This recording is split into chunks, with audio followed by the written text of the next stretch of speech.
Revenge with Karen.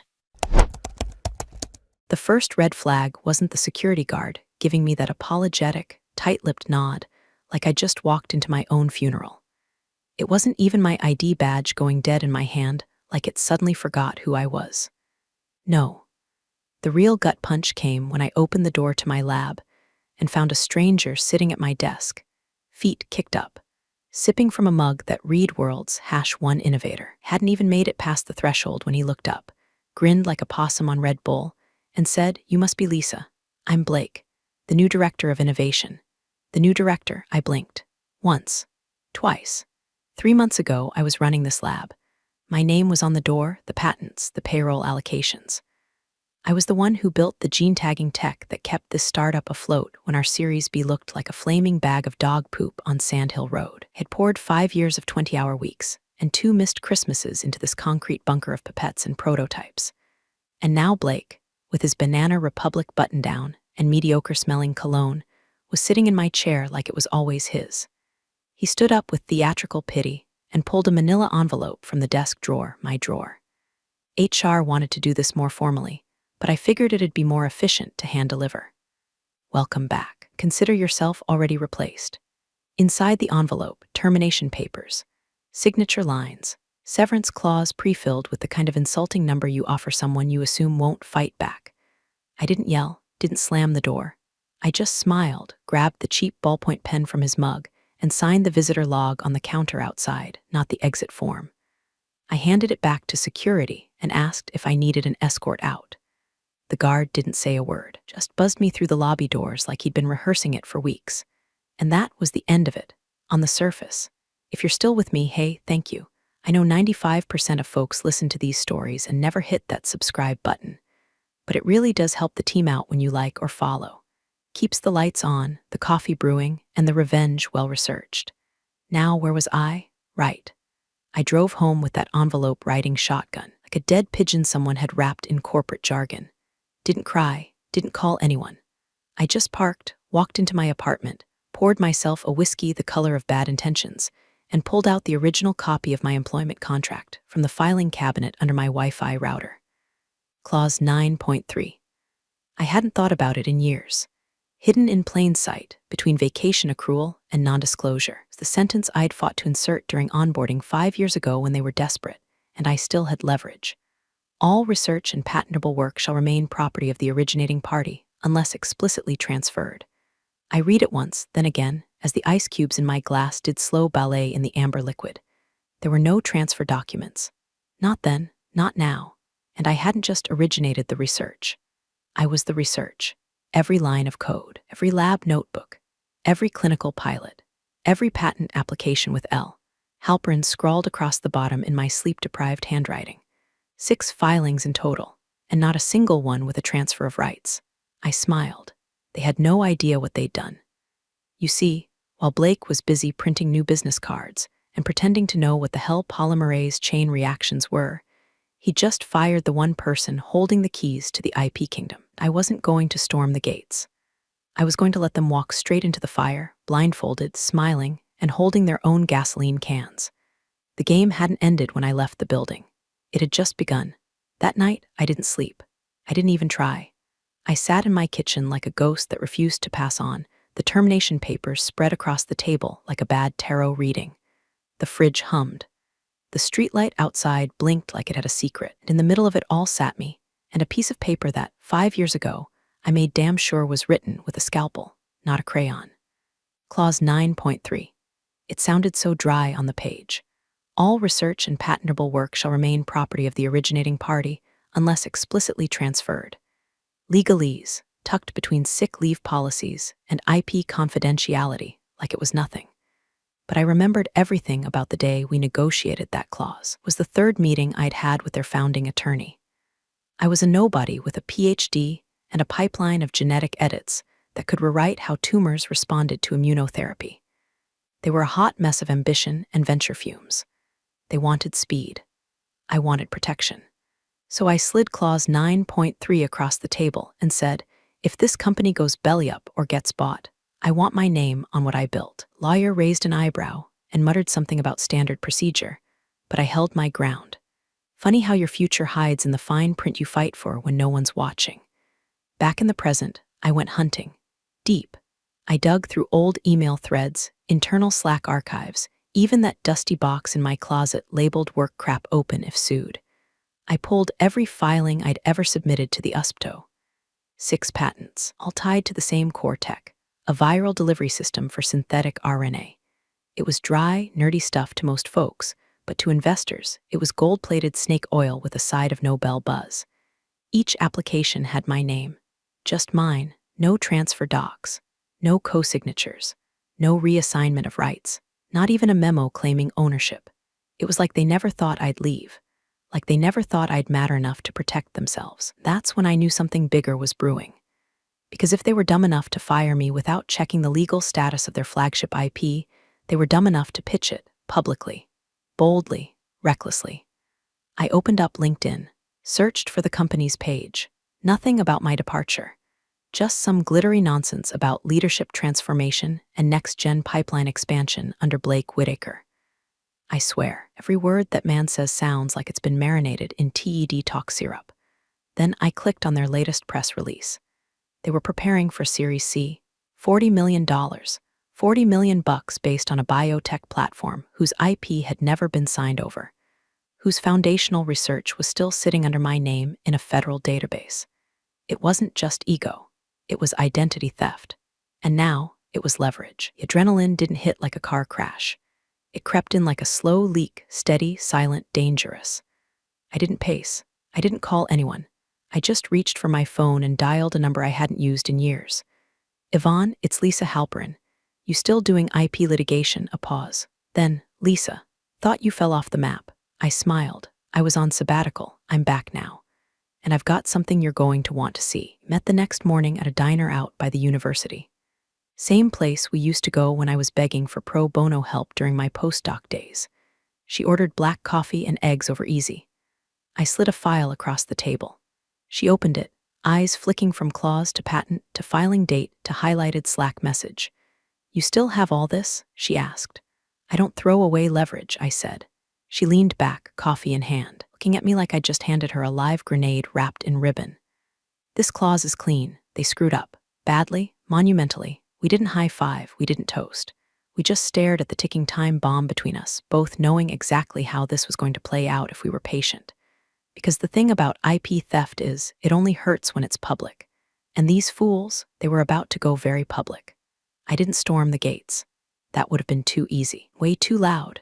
No, I did something much scarier. I got quiet, controlled, like a sniper checking wind speed before the trigger pull.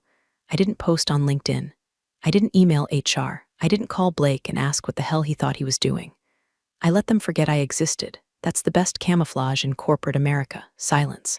But behind that silence, I was tracking everything. I created a burner email, new name, new profile, subscribed to every investor newsletter I could find. I set up Google alerts with keywords that would have made compliance teams sweat. Series C, RNA delivery platform, Blake Whitaker, patent, and my personal favorite, my own name, Lisa Halperin. Every ping felt like a drumbeat. Not yet, not yet, not yet. Then, 2 weeks in, I got the first real hit. An industry insider blog posted a teaser for an upcoming investor conference, Breakthrough Biotech to announce game-changing RNA platform at Series C roundtable, $40M on the table. No company name, but the phrasing was familiar. Too familiar. I clicked through. Scanned the slide screenshots embedded in the post. Slide 4, there it was. A diagram showing vector delivery rates in oncology applications. The same one I built 2 years ago using my own experimental data. Same font. Same layout. My initials were still watermarked in the bottom right corner. LHREV3. Not even removed, just overlooked, like I was nothing more than a former employee who wouldn't notice her own fingerprints on the murder weapon. My hands didn't shake, not even a twitch. That was the moment it all calcified. The grief, the insult, the betrayal. It didn't hurt anymore, it just made me sharp. I downloaded the deck, archived it, sent it to Yvonne with a short message. Let them keep going. The higher they climb, the harder they'll beg. She replied 2 minutes later. Just a single line, copy that. From there, I started cataloging everything like I was building a case for God. I tracked every press release, every pitch announcement, every conference attendance. If Blake sneezed near a startup blog, I knew about it before the Kleenex hit the floor.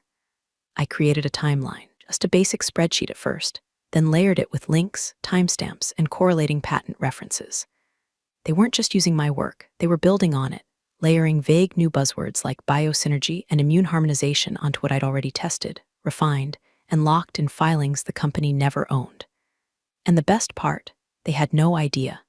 They thought I was done, that I'd walked out like a good little cog, that I'd accepted the box of my things. Pathetic severance, the HR autoresponder.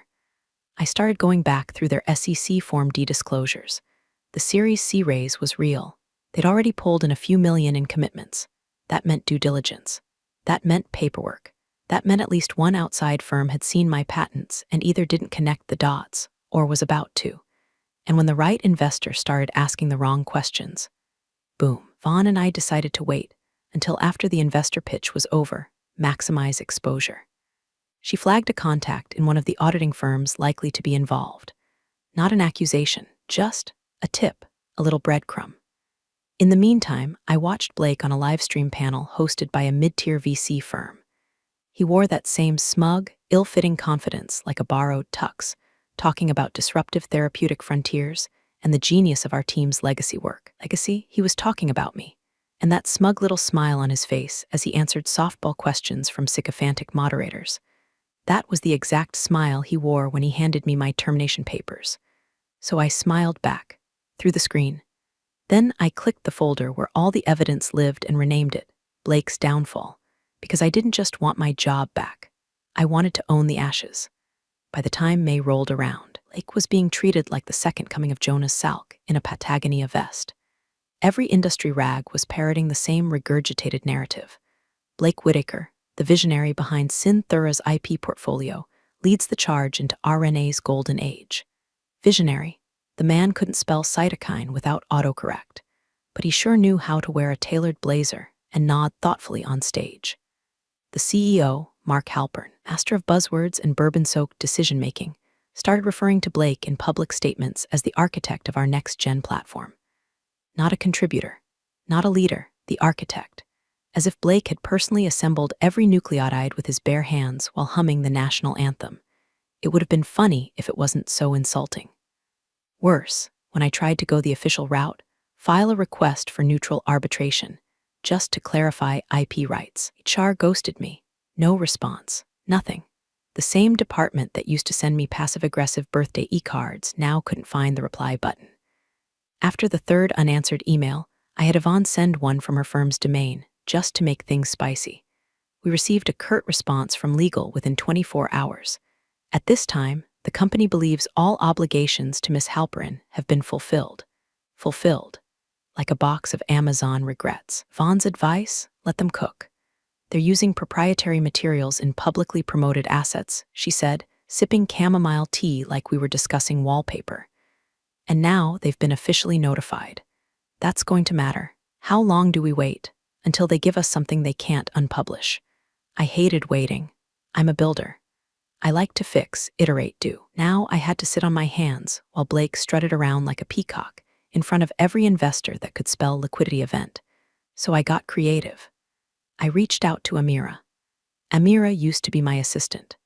Smart as hell, sharper than most of the exec team, and loyal to a fault, until the reorg shuffled her over to some new culture and communications team that reported to HR. We hadn't spoken since I was let go. Assumed she'd been told to keep her distance. But when I sent her a message through Signal, she responded in less than a minute. Jesus, Lisa, I thought you disappeared. I was told to. Yeah, well, Blake said you took a buyout. I almost spit my coffee. A what? Yeah, he told the staff you were done, said you'd moved on to better things. I laughed, long and low. Can you still access the internal decks? Pause. I shouldn't. But can you? A longer pause. I didn't hear this from you. The slides for next month's investor conference are already in final review. Does it include RN Avance? Yes. With efficacy data? Yes. Send me a screenshot. 3 hours later, a cropped image showed up in my inbox. Slide 7. The same delivery method I pioneered. Slightly rebranded. But my test groups, my dosage timeline, even my original label formatting, intact. They hadn't even bothered to change the color scheme. She added one line, they're calling it Whitaker's Cascade model. I closed my laptop before I put a hole in the drywall. He wasn't just stealing my work. He was retrofitting it with his name like some biotech Frankenstein.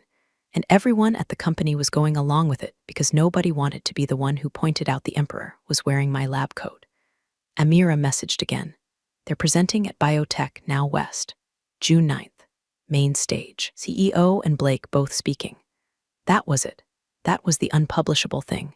A high-profile investor pitch under live stream using IP they didn't own. They'd be marketing my science under false pretenses to venture funds, hedge groups, and pharmaceutical execs who'd eat a scandal alive if it meant sinking a competitor's round. Thank you, I wrote back. You okay? I stared at the screen for a long time before typing. I'm going to be. Then I called Yvonne. Got our window. Mark your calendar for June 9th. Her voice didn't even crack. Showtime. 2 weeks before Biotech Now West, Yvonne sent a single envelope with no return address to a law firm known for conducting IP due diligence on behalf of big-ticket investors.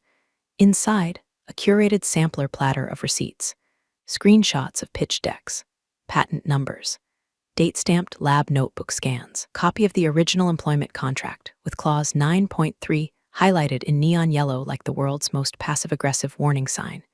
We didn't sign it, didn't watermark it, just enough to make someone uncomfortable. 3 days later, the ripple began. Due diligence teams are like bloodhounds with MBAs. You don't need to tell them what to find, just give them a whiff of a problem, and they'll start digging like it's bonus season. Whisper about Synthura's IP landed somewhere inside Halpern, and Wright LLP, the boutique firm handling Series C for Blake's crew. All it took was one associate cross-referencing patent filings with USPTO data, and suddenly the architect of innovation was sitting on blueprints he didn't draft. First, they spotted my name, then my initials, then my timestamps, then 6 filings, every one of them listing Lisa Halperin as the sole inventor. No co-signers, no assignments, just me, the lone originator of the company's entire RNA delivery platform. From there, things started unraveling like a bad comb-over in a wind tunnel. The firm reached out to Synthura's in-house legal team with some routine clarifications. Innocent little questions like, can you confirm the IP assignment for patent hash 674,492B? Do you have documentation showing transfer of rights from Dr. Halperin to Synthura Corp? Cue panic. Legal replied with vague hand-waving, asking for more time, citing internal reviews. But internally, they were flailing, because someone finally realized they'd built a $40M house of cards on a patent portfolio they didn't own. And worse, they'd pitched it, broadcast it, sold it to investors under someone else's name. Mine. That's when the emails started. Frantic, late-night pings from the general counsel to Mark Halpern, the CEO, who was halfway through a wine-soaked leadership retreat in the Dolomites with his second wife and their yoga instructor. He didn't respond at first. Probably thought it was another compliance fire he could douse with a memo and a whiskey. Then legal sent the real message, the one with screenshots from the auditors showing my patents. My initials, my work, called in at 3:14 a.m. Eastern. The email header said it all: urgent patent exposure. Potential ownership discrepancy. Action required immediately. It was too late. The investor teams were already in contact with external counsel. The questions were out in the open now, and they couldn't be answered with buzzwords or Blake's smug slide decks. This wasn't about miscommunication, it was about potential fraud. And then it came. A calendar invite. Subject: emergency board call, patent review issue. Participants: CEO, legal board chair, general counsel, external IP counsel, and me, Lisa Halperin, not former employee, not disgruntled ex. Invite status required. I read it twice before forwarding it to Yvonne with a one-line message. Told you they'd come knocking. She responded with a gif of popcorn popping. I should have felt nervous, vindicated, angry. Instead, I felt composed, calm, like the eye of a storm I had mapped out 6 weeks ago and watched crawl toward them inch by inch. I took the day before the meeting to print everything: contracts, patents, screenshots, the napkin sketch of my cascade vector I'd drawn 3 years ago in a diner at 2 a.m. with coffee and insomnia for company. I organized the binder, labeled every tab. There would be no confusion, no ambiguity. Blake thought I was a ghost. Tomorrow, I'd be the Reaper. Board call started exactly at 9:00 a.m.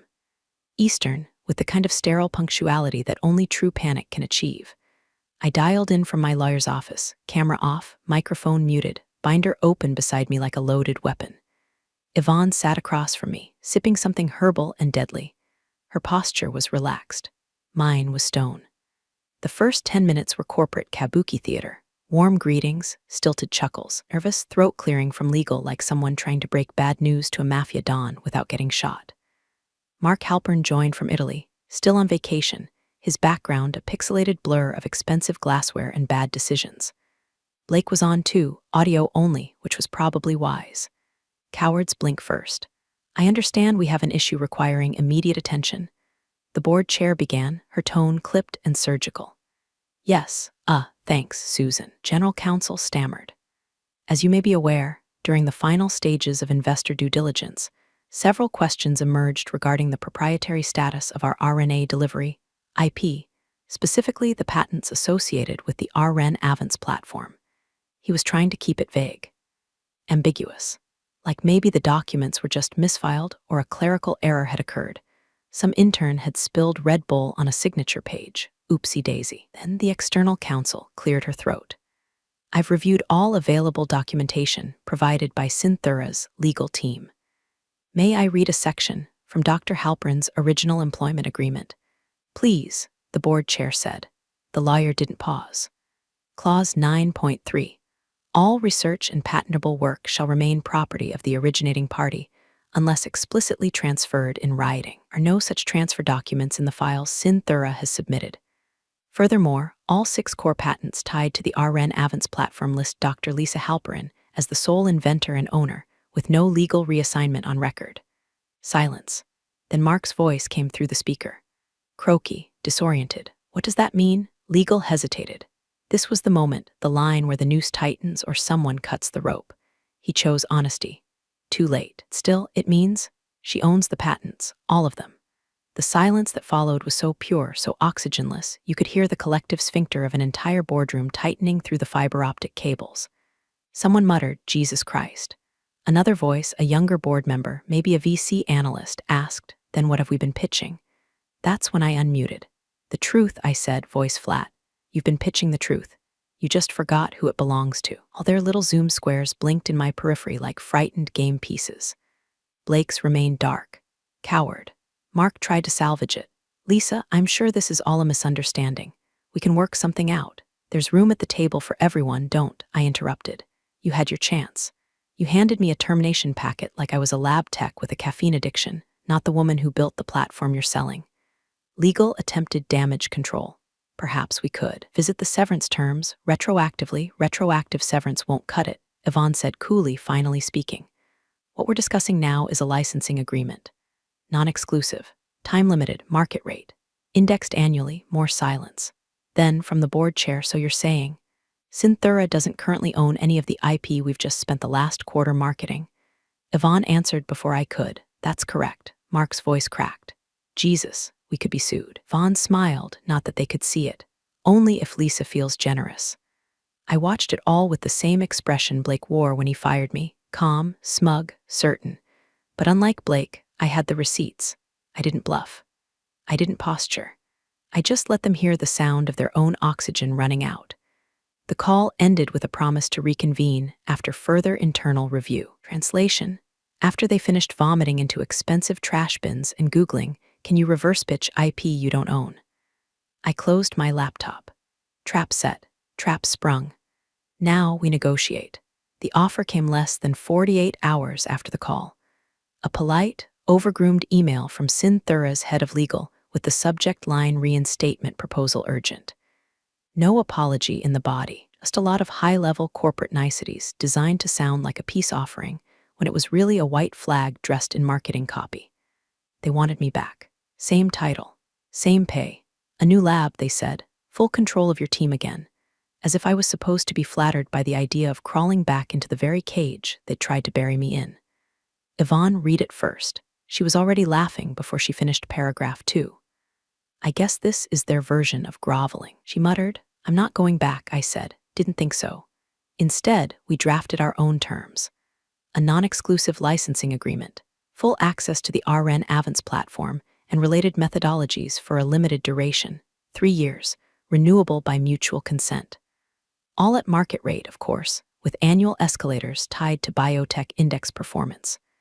Retroactive fees due from the day of my termination. Any IP derivative created during that window must be disclosed and reviewed for dependency before internal patent filings. And all public materials must now cite licensed under the Halperin Protocol. We sent it at 8:03 a.m. on a Monday. Legal responded at 3:12 p.m., predictably rattled. "This is aggressive," their counsel wrote. "No," Yvonne replied. "This is generous." The board didn't even flinch, not a single question about the rate sheet or the licensing window. They knew what the cost of silence was now. Investor interest had already cooled. Two funds were reassessing alignment. One wanted third-party verification of patent integrity before sending final wire instructions. Every day they hesitated cost them more than my entire ask. By Thursday, the agreement was signed. I sat in Yvonne's office across from the framed photo of her bulldog, sipping iced coffee through a metal straw and listening to her read the final clauses aloud, just to make sure everything landed where it needed to. She flipped the last page, slid the packet into a folder, and smiled. That's one way to get a raise. An hour later, I got a new email, this time from HR. A full-page apology, signed by someone I'd never met, because the original team had apparently transitioned. I read the first 2 lines, skimmed the rest. Came corporate remorse language dressed up in empathy robes. Then came the real prize. Attached was a notification of staff change. Blake Whitaker, no longer employed by Synthura as of date. No headline, no farewell post on LinkedIn, no gold watch or staged handshake photo. Just gone. I imagined him packing up his standing desk, confused and red-faced, muttering something about misunderstood vision, while the new intern handed him a cardboard box. He didn't want the optics of a public firing. That was fine. I wasn't after noise, just leverage. Now every internal report with my platform would legally cite my name. Every investor deck would include licensing terms. Every derivative patent would pass through a contract filter I owned. Mark sent a one-liner through legal 2 days later. Glad we could work something out. I didn't respond. Not directly. Vaughn sent a PDF with one sentence in bold. All future contact must be coordinated through counsel. I wasn't their employee anymore. I was their vendor. A very, very expensive one. The ink on the licensing agreement was barely dry when the internal machine started sputtering back to life, with one very important modification. I wasn't listed as staff in the org chart anymore. I was now a line item under procurement, under vendors. Technically, Synthura didn't have in-house IP anymore. They had access to it on a lease at a price with conditions. I set up a small consulting firm, just me, a paralegal, and a project manager named Deshawn who used to run ops at genomics lab before getting fed up with corporate ping-pong tables and unpaid overtime. We called it Halperin Bioworks. Logo, a strand of RNA folding into a fist. Kind of a joke. Kind of not. Synthura signed the vendor onboarding packet a week after the licensing deal closed. Suddenly, the same internal teams that had once copied my slides and slapped Blake's name on them were now required to submit quarterly feedback reports to me. Every dev roadmap touching RN Avance had to get reviewed by my firm. I got weekly digests with my name in the header. Licensor review notes. Action required. It was like watching your ex try to make lasagna using your grandmother's recipe, but this time they had to pay you for every noodle. Inside their internal docs, my name kept surfacing. Not under former employees. Not buried in footnotes. Just licensor, Halperin Bioworks, Lisa Halperin, PhD. The first report I reviewed included a section titled Legacy Pathways, developed under Halperin era. They were tiptoeing now. Afraid to misspell my name, let alone misattribute my work. And then Mark tried to be cute. Late one Friday night, my signal pinged with a private message.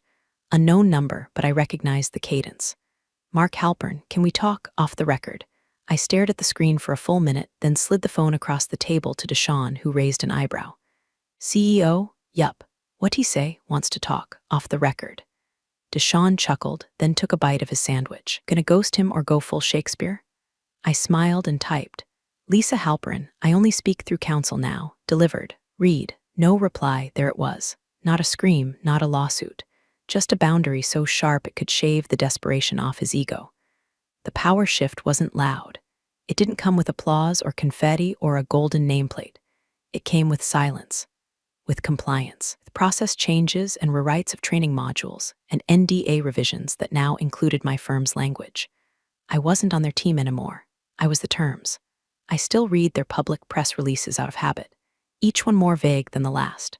Partnering with world-class IP holders, leveraging proven delivery mechanisms. The investors didn't care whose name was on the paperwork. They cared that Synthura could deliver. And now they could, because I let them. Under contract, under review, under me. I'd returned, yes, but not to the building, not to the badge or the basement lab with the squeaky autoclave. I returned as leverage incarnate, not employed, empowered. The final board call was scheduled for 7:30 a.m. Eastern, but I was already logged in by 7:15, camera off, audio muted, watching the participant list light up one by one like a countdown to combustion. Everyone was there. Jerome and Susan, 2 investor reps, outside counsel, legal, and of course Mark, the man of the hour. His video was on, but the man looked 20 pounds lighter and 10 years older than the last time I'd seen him. Stress had pulled the smug right off his face. This wasn't a regular board meeting. It was a triage session, a real-time autopsy on a PR nightmare they were trying to keep internal. The whispers were already out.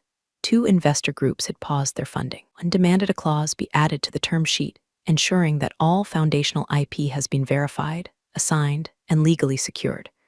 Which, of course, it hadn't. Because it never was. Because Mark and Blake had bet the house on a woman they thought they could fire into silence.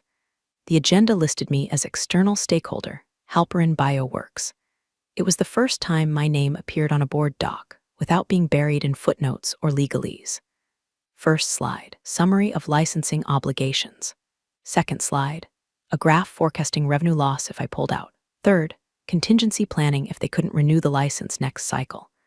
By the time Mark unmuted, you could smell the resignation through the screen. He didn't look at the camera, didn't even look at the slides. Just stared into some off-screen abyss and whispered the line like it physically hurt to say, "She owns every patent we've been pitching for 3 years." His voice cracked mid-sentence. No one rushed to cover for him. Silence. Then the lead investor leaned forward, glasses catching the light just enough to look menacing. "Well," he said coolly, "then I suggest you renegotiate with your new boss." No one laughed. No one corrected him. They all knew exactly what he meant. I unmuted, slow and deliberate. The square around my face lit up on their grid like a loaded chamber. I let the silence hang for just a second longer. I looked straight into the camera and said, "Funny. I thought I'd be replaced. Turns out I was the product all along." Then I clicked leave meeting. And just like that, the board disappeared from view, the weight of their desperation collapsing into a blank screen. I sat back in my chair, the city still waking up behind me, sunlight spilling across the stack of signed contracts on my desk. Somewhere in that building, Mark was probably pouring a drink. HR was probably updating internal documentation to reflect external partnerships. Someone in PR was probably Googling synonyms for licensor to use in the next press release. And me? I opened a new file. Titled it, Expansion Protocol Phase 2, because this wasn't revenge. It was just good business. Big thanks, you legends of the old office days. Subscribe to keep the switch-flicking chaos alive. Your ex-boss is shaking in their loafers.